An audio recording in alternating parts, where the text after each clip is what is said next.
फिर हमारा पता चलक हमर कन्या गेले कहे कि चौपाल लागल चौपाल पर चलो भाई भले चले हिंकर कहना है कि खेती के प्रति किसानों को प्रोत्साहित करने के लिए सरकार द्वारा समय समय पर सहायता व जागरूकता कार्यक्रम आयोजित किए जाते रहे हैं। इसी कड़ी में सोनई पंचायत में किसान चौपाल का आयोजन किया गया, जहां कृषि विभाग एवं कला जत्था टीम द्वारा नुक्कड़ नाटक तथा संगीत के माध्यम से उन्नत खेती के गुर सिखाए गए।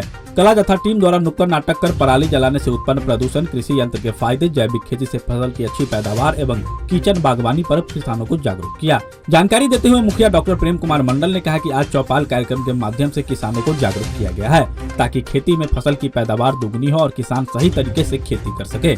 उन्होंने यह भी कहा कि जैविक विधि से खेती करने पर एक तरफ जहां मिट्टी की शक्ति बढ़ती है तो वहीं फसल की पैदावार अच्छी होती है। इससे किसानों को फायदा पहुंचता है। किसानों के हित में सरकार कई तरह के लाभ और कार्यक्रम चला रही है, इसलिए जागरूकता से ही फसल की अच्छी पैदावार की जा सकती है। सोनई पंचायत के गढ़ स्थान परिसर में कार्यक्रम की अध्यक्षता पंचायत के मुखिया डॉक्टर प्रेम कुमार मंडल ने किया। मौके पर पंचायत समिति सदस्य सीतारमन शुक्ल, सरपंच राजेश कुमार मंडल, वार्ड सदस्य सेवक मुखिया, नोडल कृषि समन्वयक रोशन कुमार, कृषि समन्वयक विजय कुमार, सहायक तकनीकी प्रबंधक रोहित कुमार सिंह, सहायक तकनीकी प्रबंधक प्रणव, श्याम कुमार शुक्ला, ओम शंकर तिवारी, श्याम मंडल, रामश्रेष्ठ पासवान, रामाशीष महतो, नवल ठाकुर समेत अन्य किसान मौजूद थे।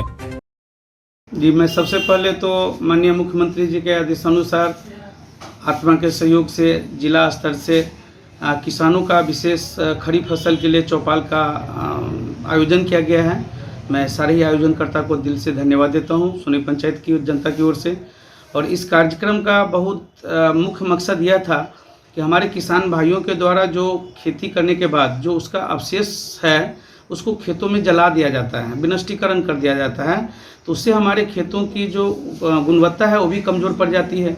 तो मुख्य मकसद हमारा था कि किसानों को जैविक खाद के लिए उनको जागरूक करना, क्योंकि रासायनिक खाद के उपयोग करने से दिनानुदिन खेतों की गुणवत्ता कम होती जा रही है। दूसरा है कि हम पटवन के बारे में भी सही ढंग से नहीं जानते कि खेतों में पानी की सिंचाई किस प्रकार से होनी चाहिए।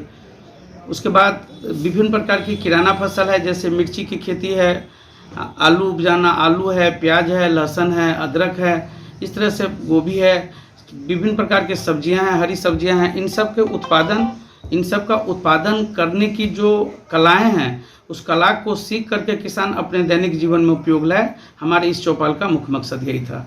और ख़ास तौर पे रासायनिक खाद का प्रयोग ना करें, जैविक खाद का प्रयोग करें, किराना फसल से जोड़ें। और विशेष प्रकार के प्रशिक्षण, आप जानते हैं कि बिना प्रशिक्षित हुए तो हम अच्छा खेती नहीं कर सकते। और किसानों 80% जो जनता है वो किसान खेती पे ही निर्भर है, तो जब खेती के बारे में भी नहीं जान पाएंगे तो बहुत बेहतर कार्य नहीं कर सकते।